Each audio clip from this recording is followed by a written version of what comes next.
Good morning. Welcome to our Red Short webinar. My name is Mike Brusso, an analyst with Red Sky Alliance. Today we will be discussing some changes and discoveries centered around the Hive ransomware.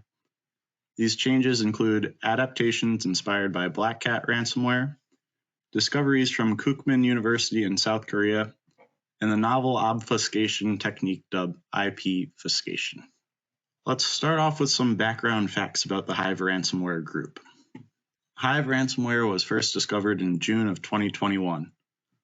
Unlike other ransomware groups that target one operating system, Hive targets platforms including Windows, Linux, FreeBSD, and EXSI hypervisors. The U.S. Department of Health and Human Services describes the group as Russian-speaking, using double extortion, and operating as a ransomware as a service platform. The group uses both legitimate commercial applications, including Cobalt Strike, ConnectWise, and AD Recon, in addition to their own closed source code. Between their initial discovery in June of 2021 to December of 2021, the group compromised the data of 355 companies in verticals including IT, real estate, healthcare, and retail. Some notable targets include Media Market, the European consumer electronics retailer, and Memorial Health System in Ohio. Based on research from the U.S. Department of Health and Human Services, Hive made the list of top 10 ransomware groups of Q3 of 2021, ranking third behind Conti and Revel. The group uses phishing emails, remote desktop protocols, and compromised VPN credentials to establish initial access. They say that imitation is the sincerest form of flattery. Two prominent changes that Hive has recently adapted have been influenced by the BlackCat ransomware gang. For clarification, BlackCat is also known as Alpha V and is made up of former members of the Black Matter Dark Side ransomware gang, known for their attack on the Colonial Pipeline. The first major change was moving the URL used for victims to sign in and negotiate terms for release of encrypted data. The URL was previously part of the encryptor executable, making it possible for security researchers to analyze public samples of the malware and access the credentials to sign into the Tor negotiation site. This means researchers could snoop on the negotiation interactions. To prevent analysts from snooping, Hive copied BlackCat's tactic of passing the URL and credentials as command line arguments to the encryptor during runtime. Now attackers must designate credentials before each attack rather than storing their credentials in the encryptor executable. The second change taken from BlackCat is converting the Linux encryptor targeting ESXi VMs from Go language to Rust. The rationale for this change is that Rust makes the encryptor more efficient and easier to obfuscate.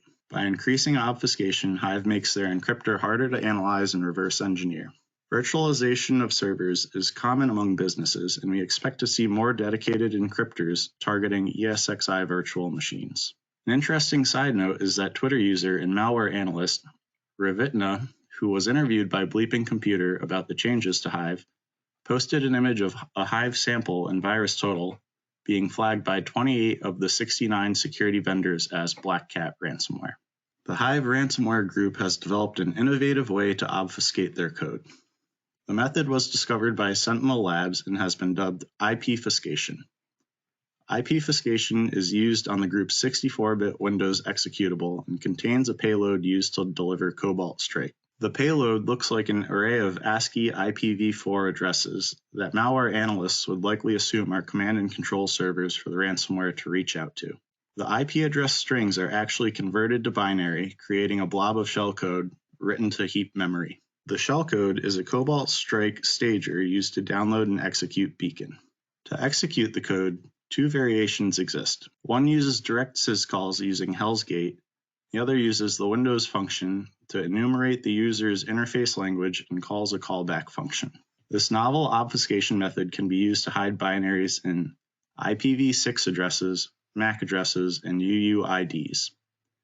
This is an example of malicious actors using innovative techniques to mislead security detection software and security analysts alike. The good news for security analysts is that researchers have found a flaw in the Hive encryption process. The flaw was documented in a publication from February of 2022. Instead of encrypting files completely, the ransomware encrypts parts of the files based on two key streams originating from the master key based on random offsets. Hive uses an XOR operation on the two key streams to generate an encryption key stream, which is then used to encrypt the file. XOR operations take two inputs to generate an output. If the bits of both inputs match, the output is 0, and if the bits from each input are different, the output is 1. Researchers at Kookmin University in South Korea were able to obtain most of the master key by solving numerous equations for XOR operations. The decryption method is feasible without access to the attacker's information, using just the encrypted files. Using this method, researchers were able to restore 95% of the master key.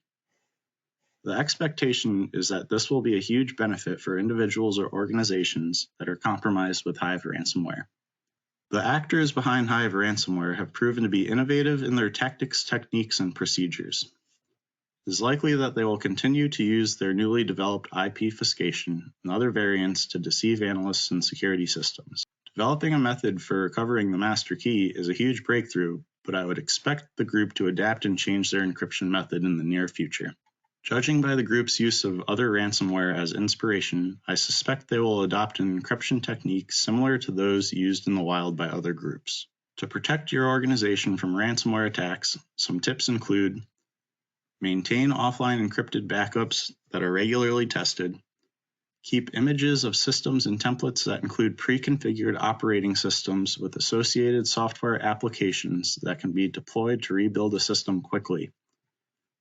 Conduct regular vulnerability scans and identify vulnerabilities that need to be addressed. Regularly patch software.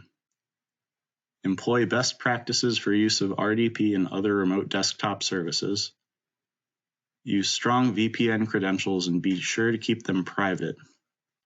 Teach employees how to identify phishing emails and do not click links from unsolicited emails.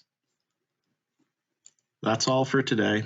I hope you enjoyed the material and found it useful. Thank you for joining us. If you have any other further questions on the subject, you can contact us through Jim McKee at jmckee@wapaclabs.com. If you are not a Red Sky Alliance member yet, please sign up on our portal at redskyalliance.org.